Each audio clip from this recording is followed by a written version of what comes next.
You should let Shannon ride it. Oh. All right. Make her have the ride. Oh, now. Good evening, everyone. This is the general committee meeting on August 12th, 2025 at 6 o'clock, a little bit after here at City Hall.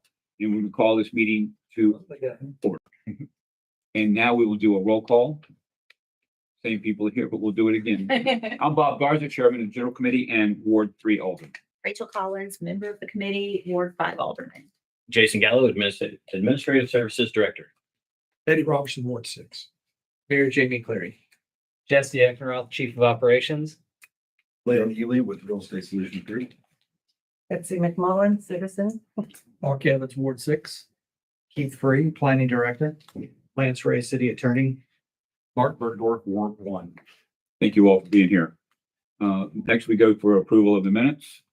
I move Oh, I'm sorry, accepted agenda. I I already move checked. to accept the agenda. And I second that. So approved. I don't need to say all in favor on that one because there's only two of us. We should vote for it. Yeah. So just to go through. All right, all in favor? I Aye. Now the approval of the minutes from July 22nd, move to approve the minutes as submitted. and I'll second that. All in favor, say aye. Aye. Aye. And there's nobody signed up for citizens' comments. So now we go to the ordinances and resolutions. The first one sponsored by Terry Goodwin. It is the reading of ordinance 2025-15. It's an ordinance amending Title 4, Chapter 3, Section 4, 304 of the Hendersonville Municipal Code, approving a pay criteria for lateral transfers within public safety departments. And since it kind of falls into your category a little bit, does it not? It does, right? I can defer to Jesse. I know he was. Let's go with Jesse. Okay. So a lateral transfer for public safety allows someone who has worked at another agency, either another fire department or the police agency In this city, in a different in city, a different city. Thank to you. be able to transfer to this city and receive some credit for their prior years of service with respect to their starting pay. And the reason that that can be important, it can be a tool for the departments, is that it takes so long for specifically police. It takes a long time for fire too. It's quicker now that fire has an in-house academy, but for police, it can take them up to a year before they get an officer on the street by themselves. So you can recruit someone who hasn't been certified, never worked as a police officer before, and it can take up to a year before they're in a car on the street by themselves. So there's a year of salary you're paying, all the training that you're paying. As opposed, you could offer a program that recognizes years of service at another agency. So say, for example, an officer has worked for the city of Murfreesboro, a police officer, and he's worked there 8 years. And he wants to come to the city of Hendersonville, but he doesn't want to start at the bottom of the salary schedule.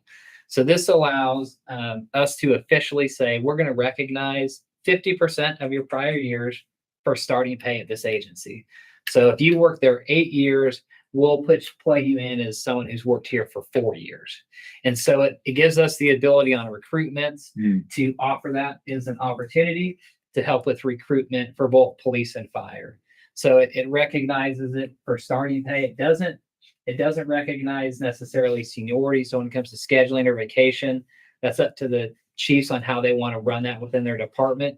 And this also doesn't confer any right on the employee to be entitled to that. It just gives the opportunity for police or fire to offer a lateral to someone.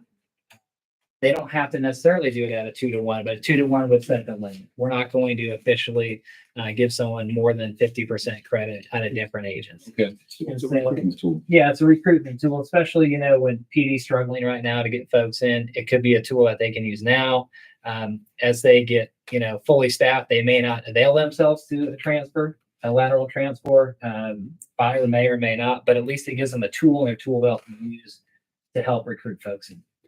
But that's for all city employees, correct? It's just for police and fire. Just for police and fire. Okay. Yes, sir. I'm sorry. No, you go ahead. If public safety, when you were saying that it's only for entry level, I didn't realize that when I read this. Does it say that? No, I don't think it says entry level in here. I think the chief's preference is that it's entry level only. We could add that into the ordinance. I didn't know that it was necessary to specify that. If at some point there's a need for someone who's not entry level, this doesn't necessarily restrict that. I think the chiefs would be probably more hesitant to bring someone in on a lateral who's not an entry level. But it doesn't specify it in here that it has to be entry level. And I also, maybe I misread this, but I didn't realize it was up to a 2-to-1. Does it say up to, or does it just say a 2-to-1? It says 2-to-1. Because I Yeah, would right, the think, bottom of, did I say? up to? yes, bottom of section. Yeah, right down at the bottom. It says at A21. So it should say up to. Because the way it's written, it's either 2-to-1 or 0-to-0. I mean, it's either yes or no. And I would think that transferring from Chicago versus transferring from, I have no idea if this is true, but my perception of what Hartsville police officer might be like, that they're not as busy and their experience might not be as relevant. And I don't know, maybe Chicago's isn't as relevant either because it's a different type of policing. So I think it maybe needs to say up to. Because the way it's written, it's 2-1 or, right? Is that the way it reads to you? I mean, it says 2-to-1. I don't know that it would limit us to doing less than that. I look at it as kind of a ceiling, like a limit we could put on. Because you're right, I think there's a lot of circumstances where there's an agency who we think maybe they don't really qualify as applicable to us. Right. And so we wouldn't necessarily want to offer them anything for their service. If it's like a volunteer fire department, we may have to take them through all of our training anyway. And so we don't necessarily want to count their years of service to us at all. And that's why on page 7 on section D, it talks about the last sentence says this provision in no way confers a right or obligates the city to provide pay credit for a lateral transfer. So I think there's some discretion that could be used, but I think we can say up to you, and I think it would be even more clear if we said. So you can negotiate in that range. That's what I would anticipate based on years of service, if it's applicable, if it's not applicable. But 2-to-1 would be the maximum that. I like up to, and I also, I think that's important. And it's a discretion of the chiefs, correct? And it recognizes all certifications and whatever they would come with. Well, that was more important to me before I realized it was only entry level. So I thought, Oh, sorry, good to see you. There's a big old guy in front of you there. Sorry about that. I think by saying up to 2-to-1 helps with it gives us some discretion. It helps us with having that outlet and the authority to do what we want to. It's kind of like, I would look at what was this, it said, shall not obligate the city. I think by saying up to, it kind of takes care of that, adds more weight to that if we say that. Instead of that. I'm sorry? Instead of that. instead Yeah. of half. Instead I know of, we can't. instead of 2-to-1, yeah, I'm Thank- just saying that. Lance, Mr. Ray, does that cause any issues? No, Okay. but I guess that would be made at both, right? Yeah, yeah. Does this include all the certifications and things that go into salary for entry level people? So if someone has, like, say for a firefighter, if they're paramedic certified, that's a supplement. So those things will be considered supplement outside of a What lateral. about if they're a journeyman? For fire. Mhm. So this says that they would recognize their years as a certified firefighter. So if they have, like, say if someone comes in with 10 years as a certified firefighter at an agency that we say, hey, that qualifies, that's comparable. So what this says is basically if we have someone who's been certified at 5 years, then they are able to give them credit to someone who is in our agency for 5 years for half of that. So if the point of their certification is equivalent to what our journeyman is, then they could start at that point. And if it's not, then that's something, I think that's up to the discretion of the chief to say, hey, you're your certified service is going to start, comparable to someone who would be certified with us and then work 5 years. So they wouldn't necessarily get to add a journeyman certification on after they came to the city because their prior years of service would already have encompassed kind of an add-on for a journeyman service. And that would be negotiated on an offer too. So that's where, like, if someone comes in for a lateral transfer and they don't want it, they say, no, I want a year for a year. I want 10 for 10. Then they just say, no, I'm not going to accept your half credit. So it's not when they're in the city and already working for us where we give them something. We're saying, hey, if you want to work here, this is what we're willing to give you based on your experience. We're capping it at 2-to-1. If they want it, they can take it. If they want, 1-to-1 credit and go somewhere else for it, they can. But it's meant to give kind of as much leeway to the chiefs as possible, recognizing not every agency is necessarily the same as our agency. What are the other communities around us doing? I'm not sure on the lateral transfer policies I don't know what all of them are. I know that some of them I've heard for Murfreesboro, I think they might do up to 8 years. They might do a 1-to-1 match. That's one I've heard folks talk about for PD specifically. You can go down to Murfreesboro and get up to 8 years day one. And we haven't had folks go to Murfreesboro, but we didn't go out and survey kind of what everyone was doing. We just said, hey, let's at least have this as a tool. If it doesn't work, maybe we can increase the credit 1-to-1. If it is working and we're advertising it, maybe it'll work at half credit. I think for morale, the group probably good to start it, 50% and see how it works. I don't know that fire will use it much. But I think police definitely. I would be interested to know if the Woodsville and Gallatin are doing it. Just because you can live in the same place and work for one of them, and it's not a big decision to move. So Sure. I'm interested in knowing that, but We can survey the cities and just shoot it to you guys and I'll let you know what you got. Other question? Sorry, one other question. Oh. I noticed on this, Jesse, that there's no budget implications of this.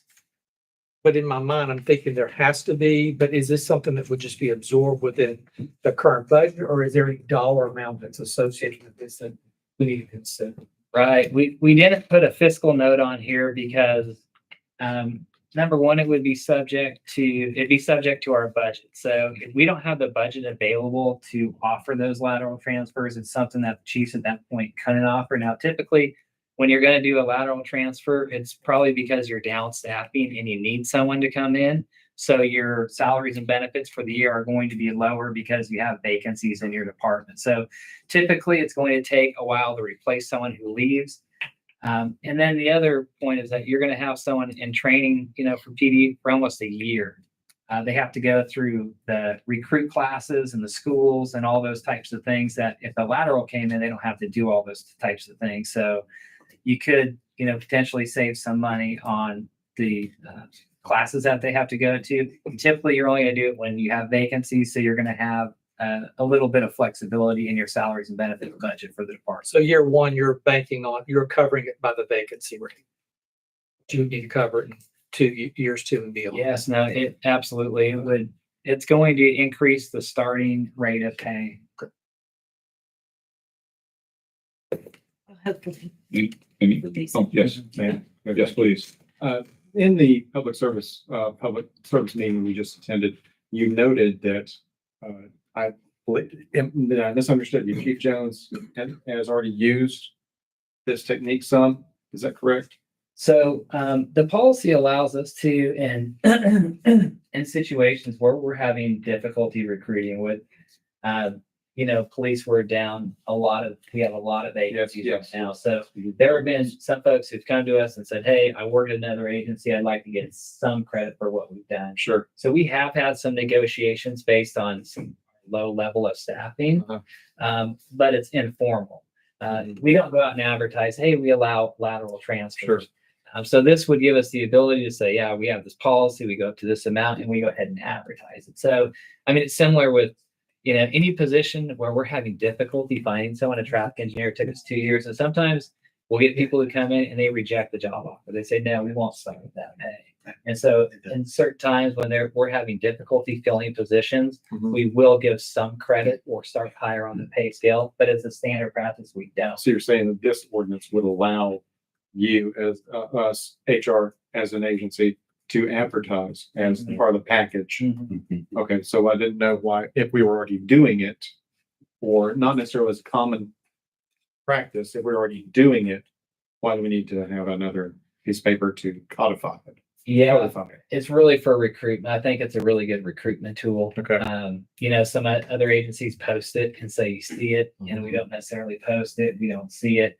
And we do it on a very limited basis, only when, you know, we really see a need for It it. would be very interesting to see what our neighbors, neighbor municipalities are offering, so that we can be competitive. Because I want to be competitive for all of our, first responders in this industry. So, you know, they don't grow on trees. Yeah, this would definitely make us more competitive, that's for sure. But we'll go out and we can survey some of the surrounding jurisdictions and report back. Oh, that'd be great. Yeah, thanks. Yes, Mr. Martin. This sounds pretty exciting. Have Chief Jones and Chief Bush been a part of it? Are they excited about it too? Justin, answer that. Yeah, Chief Jones definitely. Chief Bush isn't as excited about it. He doesn't know that it will be good for morale for the group. Has been his comment, but this, in no way does this lateral transfer policy obligate us to. It doesn't obligate the city to recognize it. It just gives us the option to. So, you know, it gives the chiefs either the option to use it or not. So if they don't feel like it's good for the group, they don't have to. I think, you know, Chief Jones has 15 vacancies right now. So he's definitely wanting to offer that out. So, you know, for him, he's excited about it. Nice. Okay. Any other discussion? So, Rachel, you okay with this? Yes. So we need a motion. Yeah, we need a motion. Move to send with a positive recommendation. And I'll second that motion. All in favor? Aye. Aye. Okay. Mr. Martin, yours is next, Alderman Martin. So the reading of resolution 2025-28. It's a resolution to amend the Nearwater Place final development plan located at 220 Nearwater Place. That's behind the Waffle House here in Hendersonville, Tennessee. Give a motion. We first let's have discussion. Okay. So yeah, so we talked about this in the planning commission. Ultimately, Evans and a few others really felt like the planning commission is not really the authority to talk about this. So they want to send it to BOMA. I agree with that. So it's just here procedurally. Okay, that's what I thought. The other aldermen aren't expecting something one way or the other. Just I got you. And I think one of the issues in planning, because I was there. Yeah. It's in Ward 3, was the fact that the people who had been in planning for some time had a different opinion of those people who just joined that planning. And that was part of the issue that was going on there, from what I understand. However, there's a public hearing notice on August 26th, 6:30 on this exact issue. It's 7 o'clock? Yeah, I think it is. Yeah, it's been sent out. It's revised. It's been sent out. Okay, let's start this recording over again. Oh, please. It was stated. You're right. Yeah. Okay. We sent out corrections. Okay, and this is just a resolution at this point, but before I ask the question, is there any more discussion on this? Did you say, we're being asked to send it with a neutral? no, you can do whatever you want. The other aldermen that are interested in this are expecting it to not have a recommendation one way or the other. So it's planning commission is basically telling BOMA to. Right. So. I have a question. I was watching the planning commission meeting. What was the final resolve on how that second access is going to be done? Did you get any information? Yeah, so they sent that out. TDOT basically sent a letter to the developer. I guess she was your lawyer here. No. So Lynn Neely, basically saying, okay, you can use the Waffle House entrance and exit. However, you need to do everything you can to get that other site access, sometime in the future. No time limit, no nothing like that. So, It was an email, wasn't it? yes, It was just an email. Oh, okay. Yeah. it was just an email. Okay. When they build the rest of, that's what I thought from watching the meeting. So I'll forward it to everybody Okay. before, we talk about it. It's right there. It's Yeah, it's not an email. It's on state letter. It's in here. Yeah. That's the. So it'll be part of the government pack.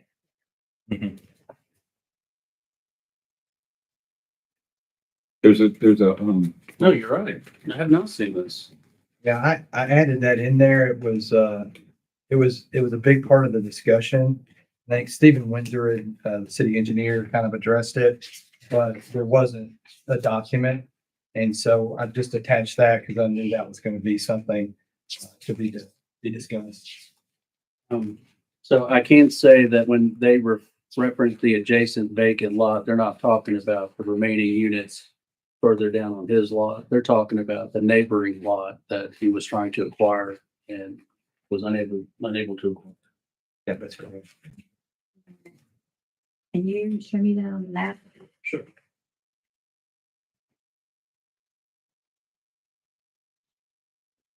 This lot right here. This, Yes, that. okay. So that lot would be, there's another drawing or something where this road is gonna come out to here Okay, and provide proper. Yeah, Tree next. yeah. Not- that's all I. I do remember that from way back. Yeah. I misunderstood that during I watched the video. Like, Yeah. thank you for, And I can dig that Pointing sketch that out of what Okay. everybody was expecting. that okay, just didn't- I thought it was gonna be like back This was here. kind of crude, but it was, at the time we were discussing it with the state, it was really helpful for Mhm. everybody, I think. And what's, not to interject, what's interesting is that this property owner actually owns this access. And this goes way back, but I never had the ability to skip over two properties and go over here and do something. And the Yeah. state recognized that. But what they want to say in their letter is that this guy will have to do something. He'll have to. I just thought it was talking about like connecting heroes. Where's the right behind the wall? That's what I thought. Yeah. I misunderstood that completely. That's So, vacant property with the trees. That's. Sorry. no, You no. know, it's all important information. It's important information. This is a big deal. I know what you want to achieve and I understand that. I have to ask Mr. Pretty a question. Sure. Should this go before Bowman and get approved? Are we opening a can of worms on other developers? Well, Has to go. it would have to be addressed. So it's the planning commissions, they've made their recommendation. And this is a final development plan. And so this is a significant change to the final development plan for that area. So it would need to go through this process. And then initially when the conditions were added, originally, it was not added by the planning commission. It was added at BOMA. So the proper thing would be for it to go to BOMA for a final determination. Well, that's what we're doing here. Because it's raising to that, as we look at these changes to development plans, is the question, hey, is this a significant change? And I think we all probably, this is a pretty significant change that impacts the development. And it's a part of the agreement that was a part of that as well. So I didn't watch the planning commission. So what was the motion and what was the vote?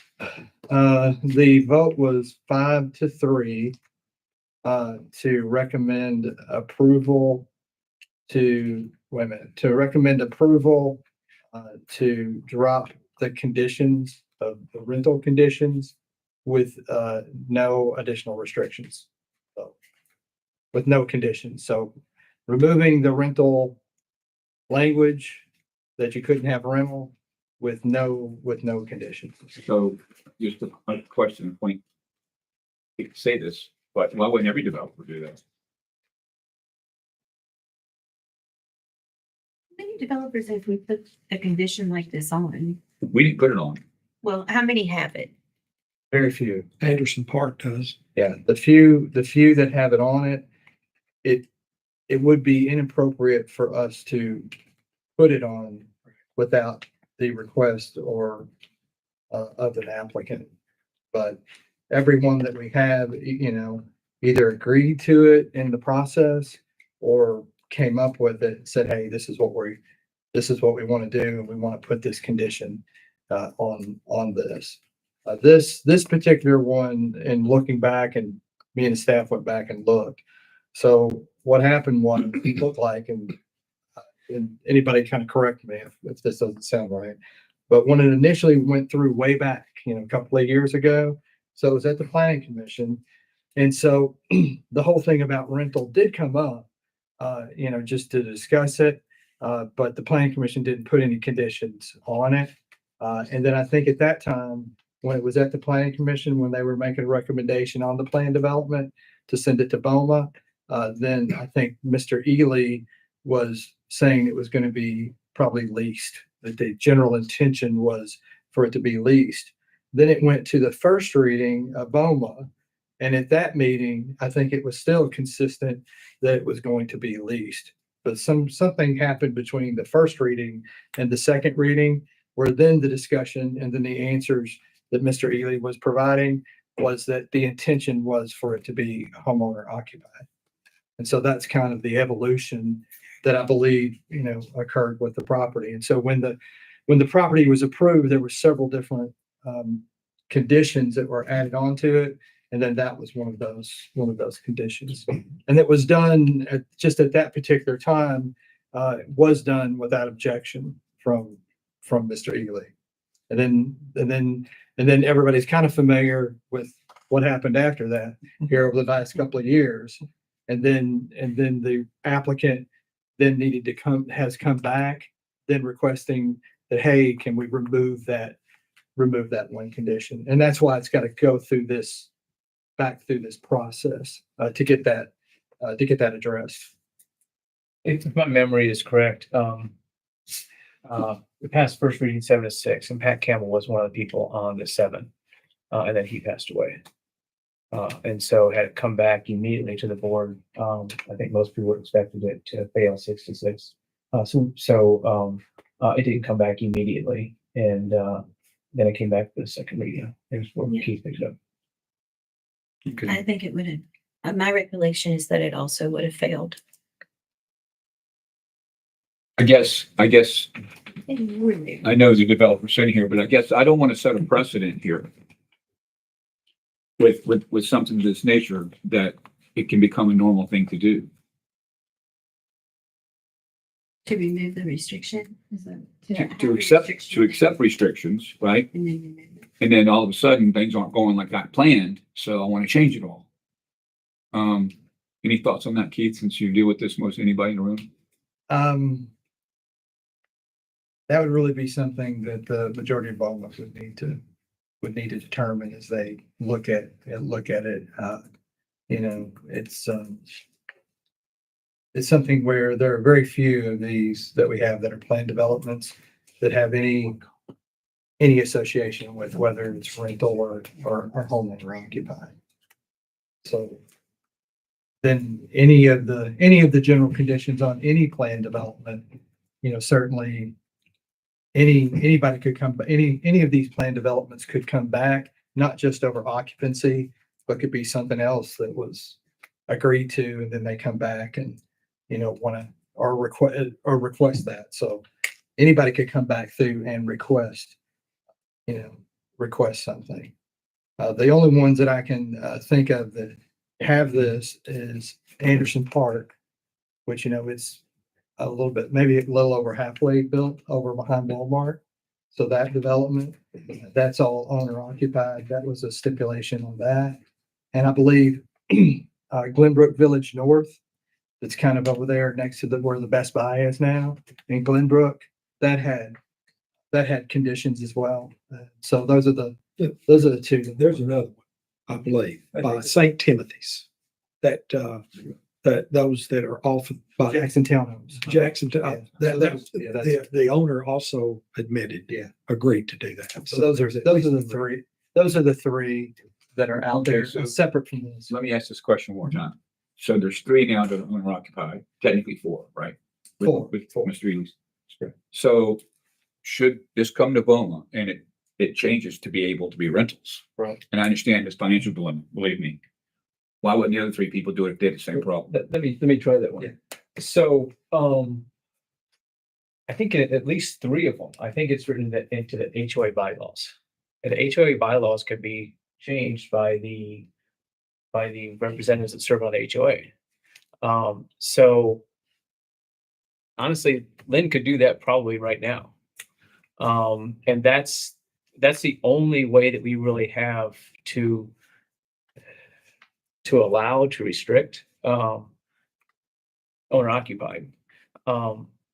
So, I mean, so my subdivision has talked about this and some other subdivisions have talked about this, of writing into their HOA bylaws.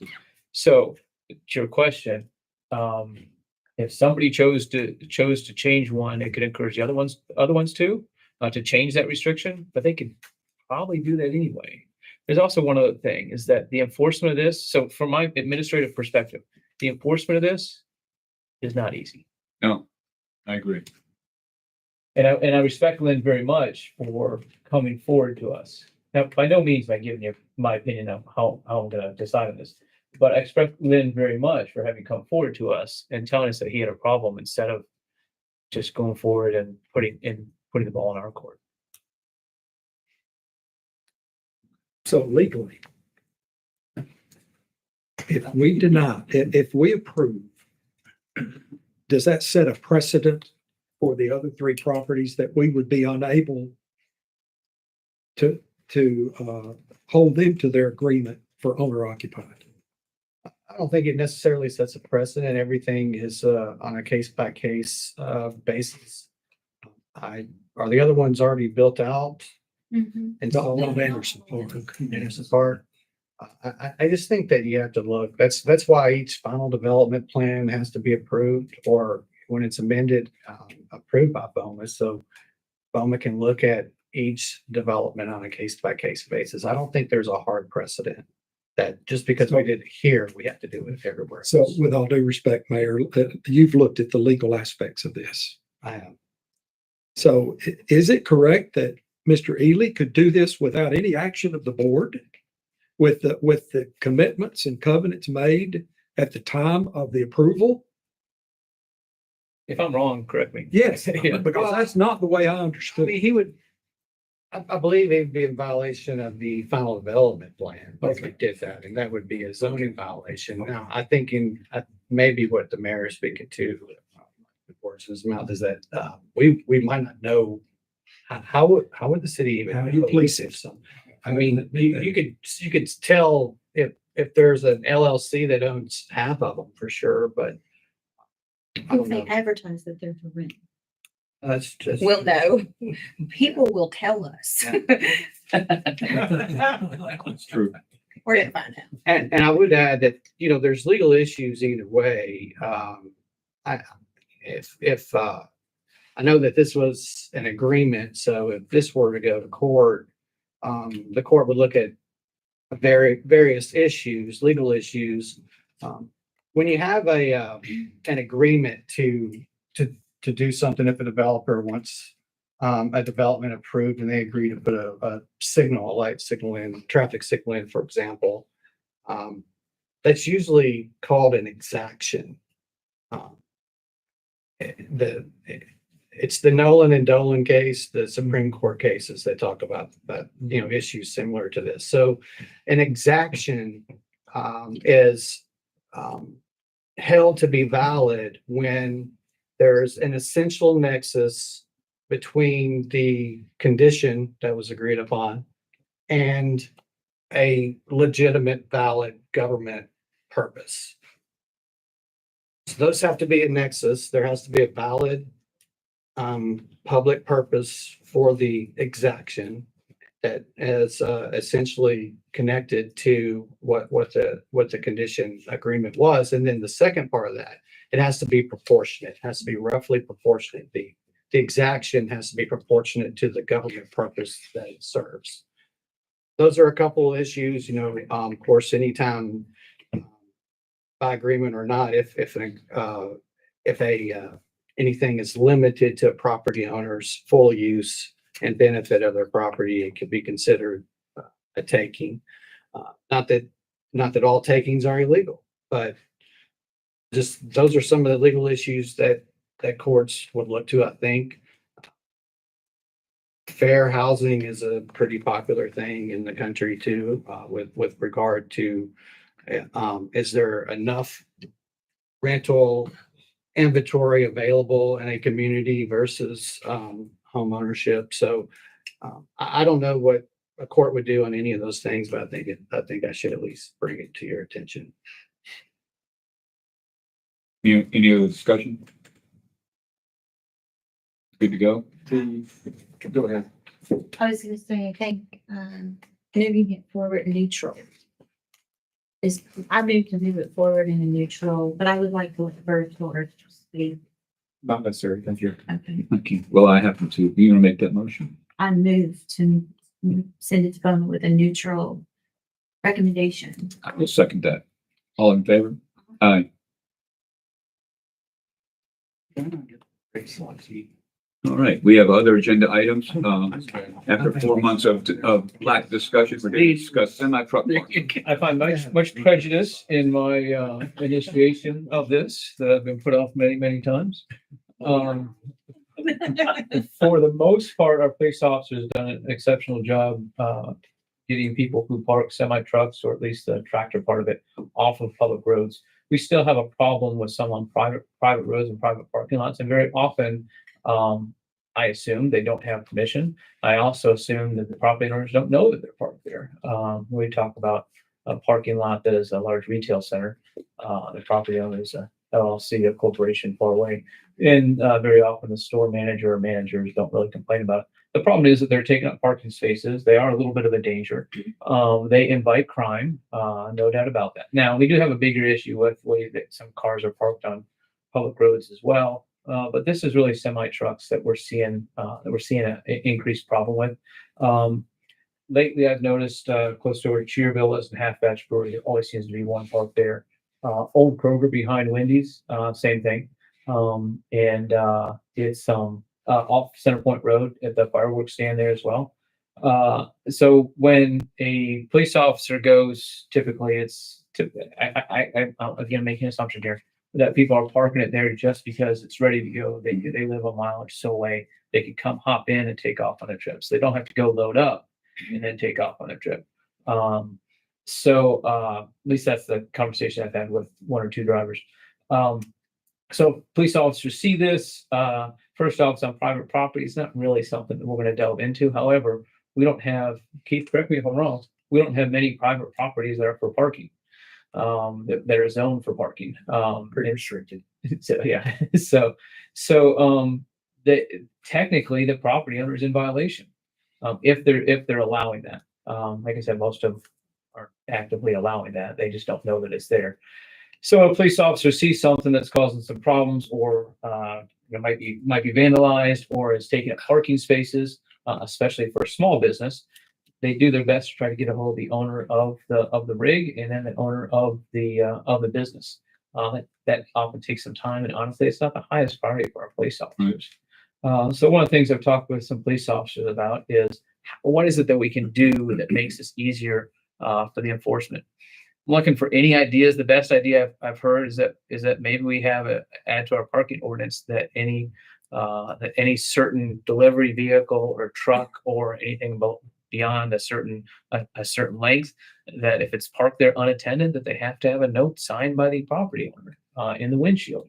If that's not the case, then at that point we know that it's illegally parked. Now, is it something we need to do should do overnight without giving truck drivers warning? Absolutely not. I think that's unfair. But we've got to do something, because it's becoming an increasing problem, especially for some of our small businesses.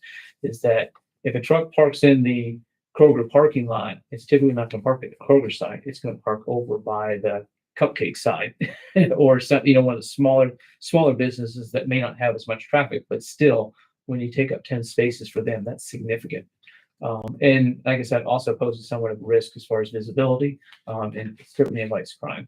It is not the biggest problem we have. It's just something like, How does it invite crime? so, when you leave something there that's unattended, we've seen in many situations, especially with cars, is that somebody pulls up close to Vietnam Veterans Boulevard, and they see something sitting there of value. They're wondering what else is in there, especially close to Vietnam Veterans Boulevard. And that, we've seen some vandalism there. I don't know that we've seen any theft.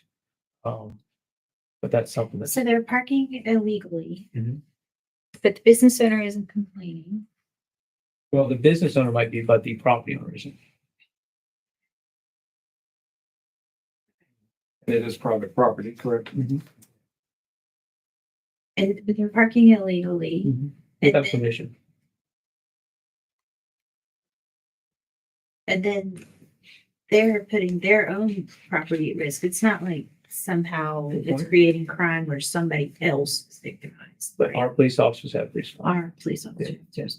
Y'all say this isn't a big deal. It was just one thing I threw out there back in January, something that I thought we should work on. Y'all say it's not a big deal. Okay. Well, if the I don't know. business owners are having an issue with it, I think we need to be responsive. Myers Front Porch called me twice earlier this year. They were To having, get a truck. and they, when they, Like expanded over there. customer-only Signs. What Is was that that? why people have customer owned parking? only? Yes, that's part of it, but also, Myers and what's next to them, they actually added parking spaces behind there. That very quickly got filled up by motor trucks. Also makes turning around, for some of those businesses difficult when they have their own delivery vehicles. When you said Kroger, I thought of the old Kroger. Oh. And there's a lot of trucks parked there. Some of them with permission because they have a lot coming and going into Old Road. But when it's on the side street, Well, anytime we have something like this, whether it's the lowest priority or not, it still has to have something so it can be managed. Mhm. You know, even if sometimes it's, if it was one truck in the middle of the city, that's it, but it is, I've seen them lined up. Mhm. We're kind of fortunate that we're not too close to like Hayward or somebody like that, Did you have some? Yes. What do other municipalities do with these issues? don't really know. Can the business not have it towed? I mean, that's what I thought happened when you left your car somewhere overnight. I don't know. Well, I do. I tow. If it's non-compliant with standard, then You couldn't really take the trailer out. as a private property owner, But this is not the property owner, it's the business. owner. there you go. So that's what you gotta find out what other municipalities are doing, what other agencies are doing to manage this resource. So we need to issue. somehow give the business owner the right to tow. That seems like the It's a solution. possibility. I would I think don't know that, how we can, I don't know. We have an attorney here. I don't think you can, Yeah, I think ordinance do that. it has to be the property owner. I don't know, it has to be the property owner, does it? Can it be the business owner to tow? To tow a vehicle? I haven't researched it, but very well could be the business. It's like, you don't, if you're renting a place, a house, you have the rights to that house. Even though you don't own the house, the business has the rights to control the property. I would imagine that they have the right to call a tow truck. And that cost is passed on, to the, To the person who Violator. wants their car back or their semi truck. if y'all want me and Lance to look into it more, happy to do it, but I just wanted your thoughts if this is something worth spending time on. I mean, I don't know, but I just always thought that I couldn't leave my car somewhere overnight or for a couple of days because the business owner would have it towed. So there's already nothing on the books for this. I don't, If it's parked overnight on a public street, we can do something about it. If But it's in- parked on a public street and abandoned, we can do something about it. But yeah, private property, we can't. so it's private property, is it? I would hate to step over the. Yeah, I don't know how we have the authority to go on private property and tow or ticket. No, it would be up to the private property owner. At that point, and you're trying to make it, or suggest we make it easier for the private property owner to manage this property better. And just tell them they can have it towed. I'll reward Yes, the that's- Yeah. Okay, go ahead. I have a suggestion. When we used to deal with this issue, is just tell the property owner that, unauthorized vehicles can't be parked here, claim car at, and give them the record number, and it becomes the property owner's responsibility. The tenant can ask the management company to take care of it, and they can enforce it themselves. Is what I would say. 100%. So we. Say Takes that. government out. Say You just make a sign, no unauthorized parking or unattended vehicles, whatever you want to say in the sign, and say, car will be towed, claim car at, put the record number on it. Yeah. They know where to get their car at, and they know it's not there because that sign's there. Hopefully there isn't something before they left the car there. All it takes from us is just some education to the property owner, especially the ones that are dealing with it. Yeah, so if you have a complaint from a property owner or a tenant of property, say, talk to your property owner, tell them, put a sign up out there, and then tow the car to that location. They can call them to get the car back. It would be a specialty, because if we're talking about tractor trailers, be an agency that would specialize in. towing Right. Absolutely. 100%. So if you can get a record service that has big to small records, Do they have to have a sign? otherwise you don't know if you don't have. a sign. It would be posted. I'm not going to encourage us to call a tow truck to move something. There's no. No, the business owner would. I didn't know if they had to have a sign. Not our responsibility at that point. That's right. So why don't we give that a try? See, we could have done this 4 months ago. I know. Thank you, Don. Okay. Any other business want to discuss? Motion to adjourn. Second that. Thanks, everybody, for being here.